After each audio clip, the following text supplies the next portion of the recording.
علامہ اقبال، میں عرض کر چکا ہوں کہ ان کی ابتدائی تعلیم میں اور خاندانی پس منظر کے اندر مذہبی اثرات بڑے گہرے تھے۔ بہرحال انہوں نے ایم اے کیا ہے غالباً 1897 میں، اور اس وقت کا کچھ اقبال جو ہے اس وقت سے لے کر 1905 تک کا اقبال، ایک طرف تو اس میں بھی نیشنلزم تھا، ہندی نیشنلزم، یہ نوٹ کر لیجئے۔ چنانچہ اسی دور کا اس کا ترانہ ہے، سارے جہاں سے اچھا ہندوستان ہمارا۔ آج بھی جو ہندوستان کا ریڈیو ہے اور ہندوستان میں حکومت کے زیر اہتمام اس ترانے کی جو ہے وہ بڑی سرپرستی ہوتی ہے، بہت اس کو جو ہے نشر کیا جاتا ہے، سارے جہاں سے اچھا ہندوستان ہمارا، ہم بلبلیں ہیں اس کی، وہ گلستاں ہمارا۔ بلکہ اس زمانے میں ایک ایسا شعر بھی انہوں نے کہا ہے جس کی کہ پھر شدید ترین نفی بعد میں ان کے اشعار سے ہوئی ہے۔ انہوں نے ایک نیا شوالہ کے نام سے جو نظم لکھی کہ سچ کہہ دوں اے برہمن گر تو برا نہ مانے، تیرے صنم قدوں کے بت ہو گئے پرانے۔ اسی میں ایک شعر ہے کہ پتھر کی مورتوں میں سمجھا ہے تو خدا ہے، خاک وطن کا مجھ کو ہر ذرہ دیوتا ہے، خاک وطن کا مجھ کو ہر ذرہ دیوتا ہے۔ اس درجے گہرا انڈین نیشنلزم اقبال کے اندر بھی موجود تھا۔ لیکن جب اقبال انگلستان گئے ہیں، یہ 28 برس کی عمر میں انگلستان گئے ہیں سن 1905 میں، اور 3 سال وہاں رہے، انگلستان اور جرمنی، اور بیرسٹری بھی کی، اور چونکہ فلسفی تھے پی ایچ ڈی بھی کر کے آئے۔ اس عرصے میں معلوم ہوتا ہے کہ اقبال کی قلب ماہیت ہو گئی۔ یہ میرا ایک تجربہ ہے، بڑا پرانا ہے، میرا مشاہدہ تھا۔ 1970 میں پہلی مرتبہ میں انگلستان گیا تھا، میرے چھوٹے بھائی وہاں زیر تعلیم تھے، انہوں نے بلایا تھا۔ وہاں میں نے دیکھا کہ یونیورسٹیوں میں پڑھنے والے ایک P H D, 2 P H D کرتے ہوئے لوگ بیٹھتے ہیں، جمعے کے روز قرآن پڑھتے ہیں، درس قرآن ہوتا ہے، اور وہ ایک دوسرے سے قرآن پڑھ کے سنتے بھی ہیں تاکہ جو تجوید کی غلطیاں ہوں ان کی تصحیح ہو سکے۔ اور میں نے سوچا کہ پاکستان میں اس سطح کے لوگ جو ہیں کبھی اس قسم کی مصروفیت میں مبتلا مجھے تو نظر نہیں آئے۔ تو اس کا مجھے ایک اصل میں تجزیہ میرا یہ تھا کہ جن لوگوں کی بنیادی تربیت میں اور خاندانی اثرات میں مذہب کا ایلیمنٹ موجود ہوتا ہے، چاہے وہ ہندوستان میں رہتے ہوئے وہ زیادہ ظاہر نہ ہو، نمایاں نہ ہو، اس کے آثار سامنے نہ آئے، لیکن جب وہ ایک مخالف ماحول میں پہنچتے ہیں، اس مخالف ماحول میں ان کے اندر کا وہ چنگاری ان کی جو ہے وہ شعلہ بن کر بھڑکتی ہے۔ چنانچہ یہ معاملہ میں نے پھر بعد میں امریکہ میں بھی دیکھا، ہر جگہ دیکھا ہے کہ وہاں 2 نتیجے ہوتے ہیں، یا تو یہ کہ ایک آدمی ڈاؤن دی ڈرین گیا، تو وہاں کی تہذیب میں رنگا گیا شراب اور یہ اور وہ اور رقص اور سب یہ ساری چیزیں آ گئی، اور یا پھر جو بچ گیا جس کے اندر دین کا کوئی حمیت کا شائبہ تھا، وہ پھر بھڑکتا ہے، پھر وہ ایکٹیوسٹ ہوتے ہیں، وہ کام کرتے ہیں۔ لہذا یہ معاملہ جو ہے علامہ اقبال کے ساتھ پیش آیا، اور خود انہوں نے کہا بھی ہے، مسلمان کو مسلمان کر دیا طوفان مغرب نے۔ وہاں سے جب یہ واپس آئے ہیں تو اب نوٹ کیجئے 1908 سے 1930 تک یہ جو 22 برس ہیں، علامہ اقبال نے کیا کیا نوٹ کیجئے، وہ آپ جانتے بھی ہیں، میں صرف گنوا رہا ہوں۔ اسلام کے نظام فکر اور فلسفہ اور حکمت کو بیان کیا، اپنی شاعری کے ذریعے سے بھی، اپنی نثر کے ذریعے سے بھی۔ قرآن کی ایک نہایت جدید اور بہت عمدہ تفسیر، اگرچہ تفسیر کے نام سے آپ کو کہیں تفسیر اقبال نہیں ملے گی، لیکن کلام اقبال خود تفسیر ہے، خود دعویٰ کرتا ہے کہ میرے پیغام میں سوائے قرآن کے اور کچھ نہیں ہے۔ گر دلم آئی نئے بے جوہرست، ورب حرفم غیر قرآن مزمرست، پردہ نامو سے فکرم چاک کن، ای خیابہ راز خارم پاک کن۔ یہ مناجات بحضور سرور کائنات صلی اللہ علیہ وسلم، وہ کہتے ہیں کہ اے اللہ کے نبی، اللہ کے رسول، اگر میرے پیغام میں کہیں قرآن کے سوا کوئی شے شامل ہو گئی ہے میری شاعری میں، تو آپ میرے فکر کا پردہ چاک کر دیجیے۔ روز محشر خار و رسوا کن مرا، اور قیامت کے دن مجھے ذلیل اور خار کیجیے گا، اور بے نصیب از بوسہ پاک کن مرا، اور مجھے اپنی قدم بوسی سے محروم کر دیجیے گا. یہ بات کہہ رہا ہے، اس کا دعویٰ ہے، اس نے جو کچھ کہا قرآن سے کہا. اس کی شاعری جو ہے میرے نزدیک، اور میں نے تو اپنی جو سورسز گنوائی ہیں کہ میں نے جو قرآن مجید کا فکر یا سوچ جو بھی آپ اسے کہیں، جو تھوڑا بہت مجھے میسر ہوا ہے، ان میں نے 8 اشخاص کو نمایاں طور پر بیان کیا ہے. 4 یہ ہیں 2 کے جوڑے. 2 ابوین ہیں، ابو الکلام ابو العلا مودودی، ابو الکلام آزاد. 2 دکترین ہیں، ڈاکٹر اقبال، ڈاکٹر رفیع الدین. 2 شیخین ہیں، شیخ الہند مولانا محمود حسن، جن کا ترجمہ ہے قرآن مجید کا، اور اس پر حواشی ہے شیخ الاسلام شبیر احمد عثمانی کی. 2 ہی عین مولانا فراہی اور مولانا اصلاحی، جنہوں نے قرآن مجید کے مضامین کے اندر جو اندرونی نظم ہے اسے واضح کیا. علامہ اقبال میری ایک بہت بڑی سورس ہے، بلکہ سب سے زیادہ گہرا اثر مجھ پر جو ہے بچپن سے جو ہوا ہے وہ تو علامہ اقبال کا ہے. 5ویں جماعت کا طالب علم تھا جب ان کا یہ شعر میرے ذہن میں کہیں چپک کر رہ گیا ہے، جواب شکوہ کا. وہ زمانے میں معزز تھے مسلمان ہو کر، اور تم خار ہوئے تاریک قرآن ہو کر. پھر علامہ اقبال نے مغربی فکر پر شدید تنقید کی، بہت بڑا ناقد، اور خاص طور پر مغربی تہذیب جو ہے اس کی نفی کی. یہ سارا کام کیا، اور اس سب سے بڑھ کر وہ تجدید ملت اسلامی کا علمبردار بن سامنے آیا.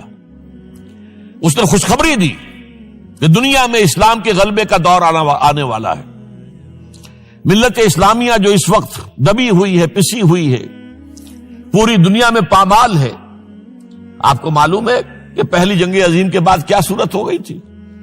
سلطنت عثمانیہ کے جب دھجیاں بکھیر دی گئی، اور کولونیل امپیریلزم جو ہے پورے عالم اسلام پر حکمران تھا. پورا عالم اسلام جو ہے محکوم، اگرچہ یہ دبے ہوئے ہیں، پسے ہوئے ہیں، گرے ہوئے، لیکن ان کا دوبارہ غلبہ ہوگا، یہ ابھریں گے. ملت اسلامیہ کی تجدید ہوگی، اسلام کی نشأت ثانیہ ہوگی.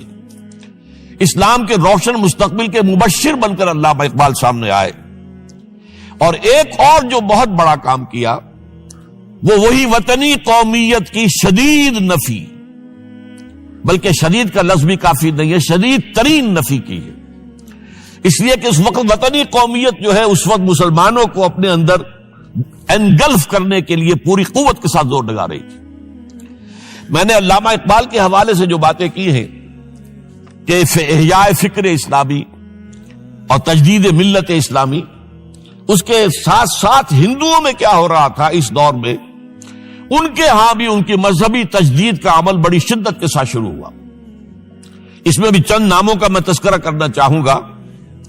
بنکم چٹرجی، اس نے بندے ماترم کا یہ جو ترانہ ہے آج بھی بھارت کے اندر مجبور کیا جا رہا ہے مسلمانوں کو بھی کہ وہ بھی اسکولوں کے اندر یہ ترانہ پڑھیں، اور ابھی مسلمان رجسٹ کر رہے ہیں. اس میں وہ زمین کی بندگی، بھارت ماتا ہم تیرے بندے ہیں. اور یہ جو ہے ہندو رینائسنس کا ایک بہت بڑا جو ہے یوں سمجھیے کہ علم بردار. پھر دوسری شخصیت سامنے آئی، راجا رام موہن. یہ شخص بہت بڑا فاضل، بڑا عالم، 10 کے قریب زبانیں جو ہے ان کا ماہر، جس میں یورپینز بھی اور ایسٹرن بھی. پھر یہ کہ یہ مسلمانوں کا ہمدرد بن کر آیا. انگریز نے جب یہاں پر ان کے پادریوں نے تسلیس کی تلقین شروع کی ہے تو آئینہ توحید کے نام سے اس نے کتابچہ لکھا اس کی نفی کے لیے. اس حوالے سے یہ کچھ ایسی شخصیت بننے کی کوشش کر رہا تھا کہ مسلمان بھی اس کو قبول کریں. اور اس کے بعد پھر اس نے برہمو سماج کے نام سے ایک ادارہ قائم کیا. یہ وہی تھا کہ جو اس سے پہلے اکبر نے جو فلسفہ دیا تھا دین الہی، بھئی اللہ کا معاملہ کرو، صرف اللہ کو سب مانتے ہیں، صرف نام ہے مختلف ہے. کسی نے کوئی نام رکھ دیا، کوئی مہادیو کہتا ہے، کوئی کچھ کہتا ہے، کوئی گاڈ کہتا ہے، سب خدا کو تو سب مانتے ہیں. یہ جو رسالت کا معاملہ ہے اور شریعت کا معاملہ ہے، یہ فساد کی جڑ ہے. رسالت کی بنیاد پر شریعتیں مختلف، عبادتیں مختلف، ذرا اس کو پیچھے ڈالو. تو دین اکبری یا دین الہی اس کا نام تھا. اس کے اندر بھی در حقیقت کوشش یہ تھی کہ تمام مذاہب کو ایک ہاون دستے میں ڈال کے اور اس کو کوٹ کے اور چھان پیس کے ایک صفوف بنا کر ایک کامن مذہب ہندوستان کا وجود میں لایا جائے. بہرحال اس وقت اللہ تعالیٰ نے کھڑا کیا ہے حضرت مجدد الفسانی رحمۃ اللہ علیہ کو کہ جنہوں نے اس فتنے کی سرکوبی کی. اس نے بھی مجلس ازدی کے نام سے ایسا ہی ادارہ شروع کیا، اور یہ گویا کہ ٹھنڈی چھری کے مانند، اس لیے کہ اسلام کا دار و مدار تو رسالت پر ہے. بقول اقبال بمصطفیٰ برساں خویش را کے دی ہماؤست، اگر بہو نہ رسیدی تمام بول آبیست. اسلام کا تو سارا معاملہ، دین جو ہے اس کا سارا جو مدار دار و مدار ہے وہ رسالت پر ہے، نبوت پر ہے، اسی پر شریعت کا سارا دار و مدار ہے. رسالت سے کاٹ دیجئے، حدیث سے کاٹ دیجئے، سنت سے کاٹ دیجئے، تو پھر قرآن کو پھر موم کی ناک بنا کر جو چاہیں آپ تعبیر کر لیں، جو چاہیں تشریح کر لیں، جدھر چاہیں اسے موم کی ناک کی طرح بوڑ کر لے جائیں. بہرحال اس معاملے میں بھی پھر ایک تیسری تحریک جو شروع ہوئی وہ بہت ملیٹنٹ تھی، آریہ سماج. دیانند سرسوتی نے، یہ ملیٹنٹ تھی اور بڑی اس کی جو ہے پذیرائی ہوئی ہندو معاشرے میں. انہوں نے کھل کر یہ کہا کہ ہندوستان صرف ہندوؤں کا ملک ہے، یہاں مسلمانوں کے لیے کوئی جگہ نہیں، لہذا یا ہندو ہو جائیں مسلمان اور یا پھر یہاں سے ہجرت کر جائیں. کھل کر آریہ سماج، اسی کے تحت پھر مہاسبھا بنی، اسی کے تحت آر ایس ایس، انتہائی ملیٹنٹ آرگنائزیشن جو ہے ہندوؤں کی، یہ سب جو ہے دیانند سرسوتی کا. یہ اسی طریقے سے پھر شدھی کی تحریک شروع ہو چکی تھی، ریکلیم کرو مسلمانوں کو. یہ ہم ہی میں سے تھے، ان کے آباء و اجداد کہیں جو ہے مسلمان ہو گئے، انہیں واپس لو. چنانچہ راجستھان کے علاقے میں جہاں بڑی جہالت تھی، مسلمانوں میں علم نہیں تھا، بس کہیں بزرگوں کے کسی زیر اثر فیض سے، کسی صوفی کے وہ اسلام تو لے آئے لیکن تربیت کا کوئی انتظام ہوا ہی نہیں، مسلمان حکومتوں نے کیا ہی نہیں، کچھ بھی نہیں کیا. تو نتیجہ یہ نکلا کہ بڑے پیمانے پر شدھی کی تحریک ہو رہی تھی. میوات کے علاقے میں بڑی تیزی کے ساتھ مسلمان جو میو تھے وہ ہندو ہو رہے تھے. اسی پر تحریک اٹھائی ہے مولانا الیاس رحمت اللہ علیہ نے. ان کا مقابلہ کرنے کے لیے، اس تحریک کا، اس شدھی کی تحریک کا مقابلہ کرنے کے لیے یہ تبلیغی جماعت کا نظام بنایا تھا کہ بس 6 باتیں لو اور جاؤ، دیہات میں جاؤ، چنے لے کر گڑ لے کر جاؤ، کسی کا کھانا نہ کھاؤ، اپنا کھانا کھاؤ، کوئی تنخواہ نہیں، اور دین کی تبلیغ کرو. یہ نظام ان کا در حقیقت اسی شدھی کی تحریک کے جواب میں شروع ہوا. پھر سنگٹن کی تحریک شروع ہوئی کہ ہندوؤں کو سب کو جمع کر دیا جائے. اب اس اعتبار سے ذرا نوٹ کیجئے، علامہ اقبال نے جو نفی پھر وطنیت کی ہے، اتفاق سے یہاں یہ اشعار لکھے ہوئے ہیں: اس دور میں میں اور ہے، جام اور ہے، جم اور، ساقی نے بنا کی روش لطف و ستم اور، تہذیب کے آزر نے ترشوائے صنم اور، مسلم نے بھی تعمیر کیا اپنا حرم اور، ان تازہ خداؤں میں بڑا سب سے وطن ہے، جو پیرہن اس کا ہے وہ مذہب کا کفن. اب ذرا قلب ماہیت کا اندازہ کیجئے. وہی شخص جو کہہ رہا تھا کہ خاک وطن کا مجھ کو ہر ذرہ دیوتا ہے، وہ آج اس وطن کو ایک سب سے بڑا بت قرار دے کر اور اس کا قلع کما کرنے کے لیے کس قدر زوردار الفاظ جو ہے. اور یہی دوسری طرف یہ بت کہ تراشیدہ تہذیب نوی ہے. یہ جو نیشن سٹیٹ کا تصور ہے، یہ 18ویں صدی سے یورپ میں شروع ہوا. نیشن سٹیٹ، ایک ملک میں رہنے والے سب شہری ہیں، برابر ہیں، اور ان کے اندر مذہب کا اختلاف ہو، یہ اس کا کوئی حیثیت نہیں. مذہب تو پرائیویٹ معاملہ ہے، ہاں جو سرکاری سطح پر ہوگا معاملہ، اجتماعی معاملات جو ہے وہ کسی مذہب سے طے نہیں ہوں گے. یہ نیشن سٹیٹ کا تصور، یہ بت کہ تراشیدہ تہذیب نوی ہے، غارت گرے کاشانہ دین نبوی ہے، بازو تیرا توحید کی قوت سے قوی ہے، اسلام تیرا دیس ہے تو مصطفی ہے، نہ زارہ دیری نہ زمانے کو دکھا دے، اے مصطفی خاک میں اس بت کو ملا دے. اس سے بھی زیادہ مجھے ملا ہے ایک ان کے قطعہ جو ہے: منزل راہ رواں دور بھی دشوار بھی ہے، کوئی اس قافلے میں قافلہ سالار بھی ہے، بڑھ کے خیبر سے ہے یہ مارکہ دین و وطن. خیبر، غزوہ خیبر سے کہیں بڑھ کر یہ دین و وطن کا مارکہ، کہ ہمارے نزدیک ہماری قومیت کی بنیاد ہمارا دین. آج دنیا یہ کہتی ہے کہ قومیت کی بنیاد وطن ہے. یہ جو مارکہ دین و وطن ہے، بڑھ کے خیبر سے ہے یہ مارکہ دین و وطن. اس زمانے میں کوئی حیدر کرار بھی ہے، تو واقعہ یہ ہے کہ علامہ اقبال نے اس سلسلے میں وہ رول بھی پلے کیا کہ جو حضرت مجدد الفسانی رحمت اللہ علیہ نے دین اکبری کا قلع قبا کرنے میں ادا کیا تھا، اور اس میں کوئی شک نہیں ہے۔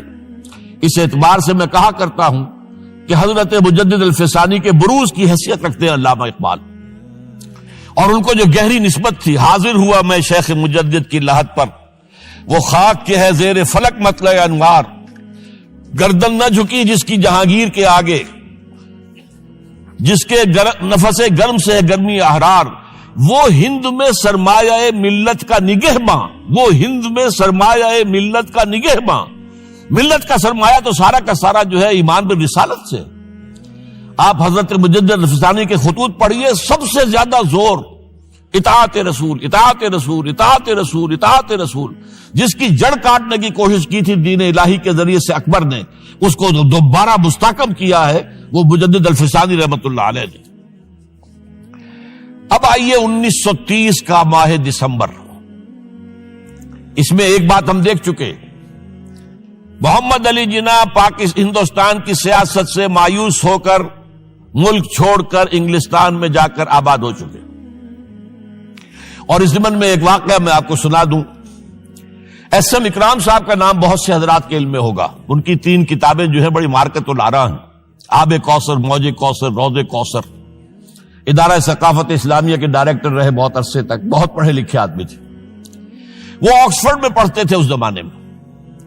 وہ لندن گئے، انہوں نے محمد علی جناح صاحب سے ملاقات کی اور کہا کہ آپ کیوں چھوڑ کر آ گئے ہندوستان؟ ہندوستان کے مسلمانوں کو آپ کی رہنمائی کی ضرورت ہے۔ تو جواب جو تھا محمد علی جناح کا وہ نوٹ کرنے کے قابل ہے۔ ہندوز آر انکوریجیبل، یہ ہے جو نتیجہ نکالا تھا محمد علی جناح نے۔ یوں سمجھیے کہ 24 برس کی محنت شاقہ کہ کوئی اتحاد کا فارمولہ طے ہو جائے، کوئی بنیاد ہو جائے، کوئی ہمارے مابین متفق علیہ اسکیم بن جائے، لیکن جس درجے مایوس ہوا ہے شخص، ہندوز آر انکوریجیبل، یہ ناقابل اصلاح ہے۔ اور مسلمانوں کا حال یہ ہے کہ ان کا ایک لیڈر جو بات مجھ سے کرتا ہے صبح کو، وہ شام کو ڈپٹی کمشنر کو بتا دیتا ہے۔ تو اب میں ایسی قوم کی رہنمائی کیسے کروں؟ تو یہ میں نے آپ کو یہ واقعہ بھی سنا دیا کہ وہ مایوسی کا عالم کیا تھا۔ لیکن اب جو ہے 1930 میں، جبکہ مسلم انڈیا کا ایک سورج تو غروب ہو گیا تھا، مغرب میں جا کر بیٹھ گیا، مغرب میں سورج غروب ہوتا ہے، ایم اے جناح تو وہاں بیٹھ گئے۔ ایک سورج اب طلوع ہوا ہے مسلم لیگ کے پلیٹ فارم پر، یہ ہے علامہ اقبال۔ 1930 کا جو ان کا خطبہ ہے الہ آباد کا، وہ بہت اہم، بہت اہم، بہت اہم۔ ایک تو یہ کہ انہوں نے اپنی شاعری کے ذریعے سے وطنیت کی جو نفی کی تھی اور مسلم قومیت کا جو اس بات کیا تھا، اسے ایک فلسفیانہ انداز میں، سوشیولوجی، عمرانیات کے مسلمہ اصولوں کی روشنی میں جس طریقے سے مدلل بیان کیا ہے، اس اعتبار سے وہ ایک بہت قیمتی دستاویز ہے۔ لیکن اس کے ساتھ ہی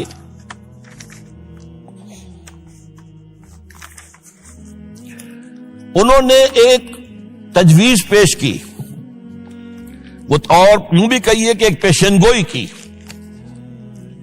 وہ پیشن گوئی یہ تھی کہ ہندوستان کے شمال مغرب میں ایک مسلمان ریاست قائم ہوگی، اور پھر یہ بھی کہا میں مطالبہ کرتا ہوں کہ وہ قائم ہو۔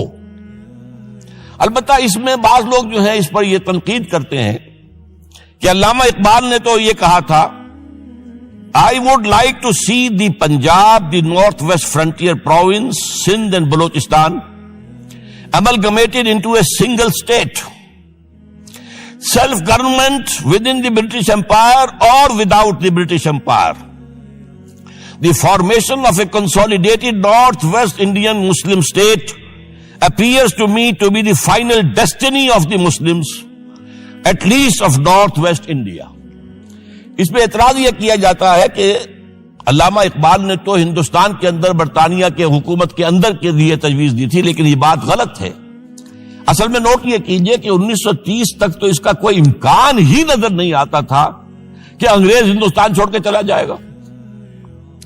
تو اس وقت کے لیے ان کی تجویز یہ تھی کہ ہندوستان میں ایک صوبہ بنا دیا جائے، یہ آج کا پاکستان، یا یوں سمجھیے کہ جو کچھ عرصے پہلے 1 یونٹ بنا تھا، برٹش انڈیا میں بھی یہ 1 یونٹ کی حیثیت سے ایک سٹیٹ بن جائے، تاکہ اس علاقے میں مسلمانوں کے اندر جو کچھ قومیتی کچھ تھوڑا تھوڑا فرق ہے، کلچر کا فرق ہے، کچھ ان طرح کی چیزیں، زبانوں کا فرق ہے، تو یہ جو ہے مل جل کر ان کے اندر ایک قوم کا تصور جو ہے باقاعدہ پیدا ہو جائے۔ اسی لیے وہ کہتے ہیں I demand the formation of a consolidated Muslim state in the best interest of India and Islam.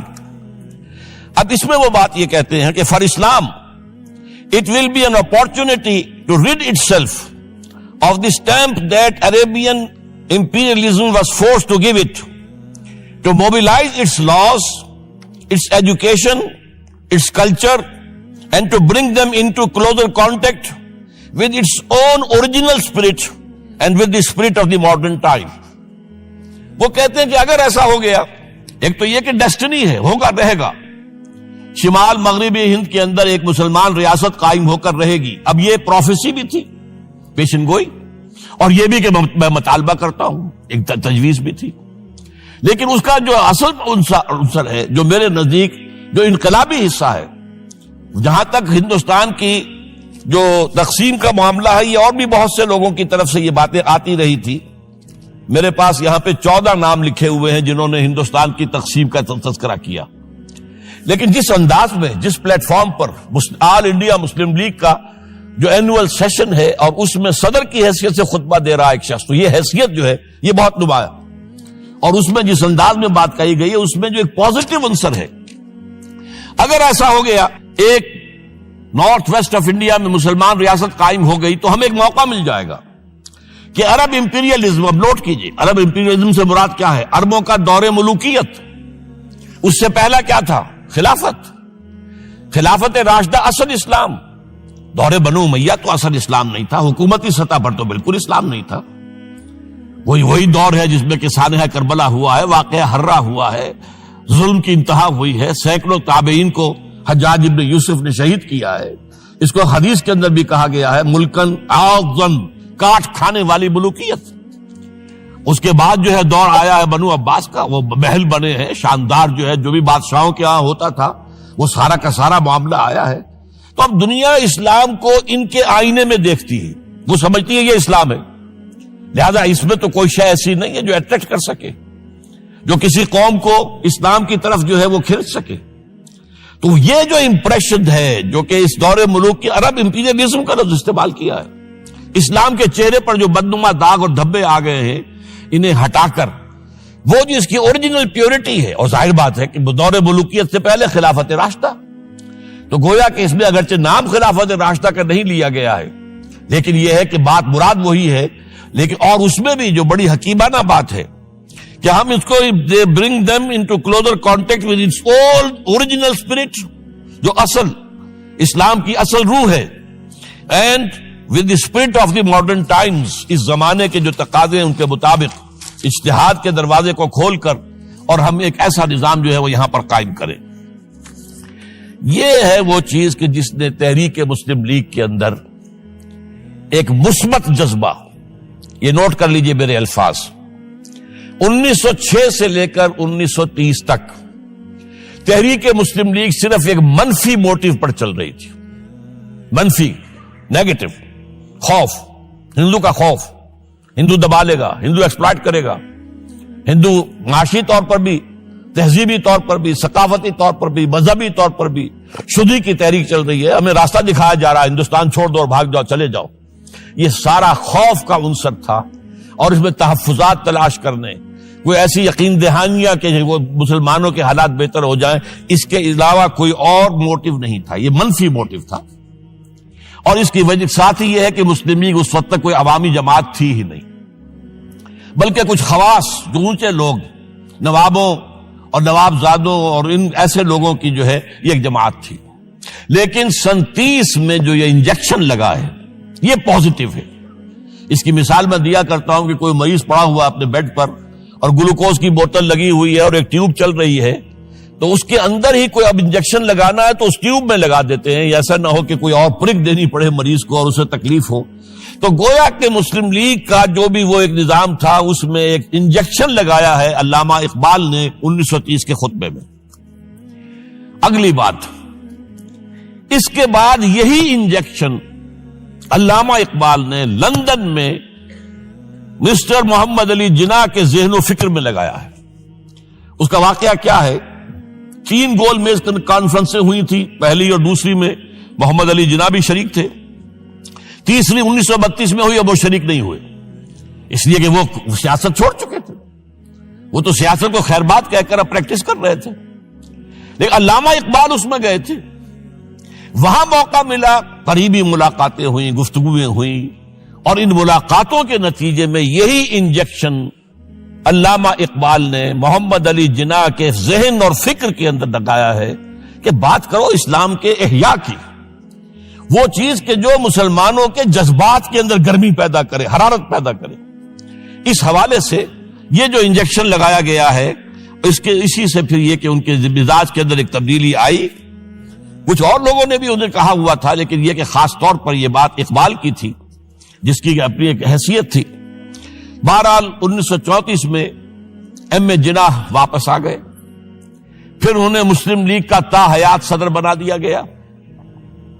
پھر انہوں نے مسلم لیگ کو سنبھالا ذرا، لیکن 1936 کے الیکشن جو آئے یہاں پر، اس میں کانگریس پوری اوور ویلمنگ میجورٹی سے جیت گئی. ابھی محمد علی جناح کو موقع ملا ہی نہیں تھا کہ ابھی مسلم لیگ کو سنبھال سکتے. اور ان جو وزارتیں بنی تھیں اس دور میں کانگریس کی، انہوں نے جو سلوک مسلمانوں کے ساتھ کیا، جو مظالم ڈھائے، جو انہیں دبایا اور ان کے حقوق کو پامال کیا، اس سے وہ نیگیٹو جو ایک موٹیو تھا وہ بھی اور قوی ہو گیا. اور اس کے بعد پھر محمد علی جناح نے 1937 سے لے کر 1947 تک، ایک لفظ میں استعمال کر رہا ہوں، آپ گھبرا نہ جائیں، 1937 سے 1947 تک اسلام کی قوالی گائی.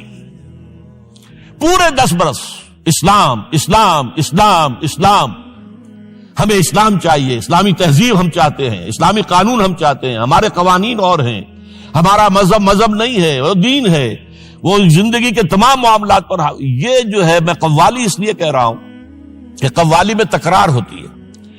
جس تکرار کے ساتھ یہ اب اس موقع پر آ کر محمد علی جناح قائد اعظم بن گئے. مسلمانوں کے دلوں کی بات، اقبال نے جو ولولہ پیدا کر دیا تھا، ایک ولولہ تازہ دیا میں نے دلوں کو، لاہور سے تا خاک بخارا اور سمرقند، وہ جو ولولہ تھا، جو غلغلہ تھا، اب محمد علی جناح کی زبان سے جب وہ بات آئی ہے تو یہ مسلمانوں کے دل کی آواز تھی، ان کی روح کی پکار تھی. لہذا اب مسلم لیگ ایک عوامی جماعت بنی اور محمد علی جناح اب قائد اعظم قرار پائے. اب اس معاملے میں چاہتا ہوں ذرا، کیونکہ یہ بات نئی سی ہوگی، میرے اس تجزیے کے روح سے نظریہ پاکستان اسلام اور اسلام کا احیاء خلافت راشدہ کے مفہوم میں، اور اس کا خالق اقبال ہے، اس میں کوئی شک نہیں. قائد اعظم تک بھی یہ بات پہنچانے والا اقبال ہے، اور پھر اسی پر قائد اعظم نے عمل کیا ہے. تو اس چیز کو بہت سے لوگ جو ہیں آسانی کے ساتھ تسلیم نہیں کریں گے، لیکن میں یہ چاہتا ہوں کہ خود قائد اعظم نے علامہ اقبال کے بارے میں جو کچھ کہا ہے اس کی 2 کوٹیشنز آپ کے سامنے رکھ دوں. کلکتہ 21 اپریل 1938 کو علامہ اقبال کا انتقال ہوا. اس وقت کلکتے میں ایک بہت بڑا جلسہ ہو رہا تھا فلسطین کے مسئلے پر غور کرنے کے لیے، قائد اعظم اس کے چیف مقرر تھے. اب یہ خبر پڑھیے. A mammoth public meeting of the Muslims of Calcutta was held on the football ground on 21st April to consider the Palestine problem. But it was converted into a condolence meeting to mourn the death of Allama Iqbal. Mr. M. A. Jinnah said that the sorrowful news of the death of Dr. Sir Muhammad Iqbal had plunged the world of Islam in gloom and mourning. Sir Muhammad Iqbal was undoubtedly one of the greatest poets, philosophers and seers of humanity of all times. Note kijiye, one of the greatest poets, philosophers and seers, جن کو کہ مستقبل کو دیکھنے کی صلاحیت ہوتی ہے، جن کی نگاہ گاہ میری نگاہ تیز چیر گئی دل وجود، جس کے بنا پر آب روان کبیر تیرے کنارے کوئی دیکھ رہا ہے کسی اور زمانے کے خواب. یہ علامہ اقبال نے جو کچھ دیکھا تھا اسلام کے مستقبل کے بارے میں. He took a prominent part in the politics of country and in the intellectual and cultural reconstruction of the Islamic world. His contribution to the literature and thought of the world will live forever. اب آخری جملہ سنیے غور سے. To me, he was a personal friend, number 1, philosopher, number 2, and guide, number 3, and as such the main source of my inspiration and spiritual support. کوئی شک اس کے بعد رہ جاتا؟ اور یہ الفاظ کون کہہ رہا ہے؟ یہ محمد علی جناح ہے. لفاظ آدمی نہیں ہے وہ کوئی شعلہ بیان خطیب جو الفاظ جو ہیں اس کے ابار لگا دے. نہیں، جو ایک ایک لفظ، وکیل، بہت بڑا وکیل، ایک ایک لفظ جو ہے تول کر بولنے والا، انہیں کیا قرار دیا؟ خود تسلیم کیا. دوسرا میں اور دے رہا ہوں، یہ سن 40 میں اقبال ڈے منایا گیا تھا. اب اس میں کیا کہتے ہیں Quaid Azam? If I live to see the ideal of a Muslim state being achieved in India, and I were then offered to make a choice between the works of Iqbal and the rulership of the Muslim state, I would prefer the former. اگر ہم کامیاب ہو جاتے ہیں کہ اسلامی ریاست قائم کرنے میں، مسلمان ریاست قائم کرنے میں، اور اس کے بعد میرے سامنے چوائس رکھا جاتا ہے کہ یا تو علامہ اقبال کا کلام لے لو اور یا حکومت کے سربراہ بن جاؤ، تو میں علامہ اقبال کے کلام کو ترجیح دوں گا. اور سنیے. Continuing, Mr. Jinnah said that in April 1936 he thought of transforming the Muslim League, which was then only an academic institution, into a parliament of the Muslims of India. From that time to the end of his life, he continued. Iqbal stood like a rock by him. Iqbal, Mr. Jinnah said, was not only a great poet who had permanent place in the history of the world's best literature. He was a dynamic personality who during his lifetime made the greatest contribution towards rousing and developing of Muslim national consciousness. اب اس کے بعد جو ہے نظریہ پاکستان کیا تھا اور اس کا خالق کون تھا، اس کو اچھی طرح سمجھ لیجیے.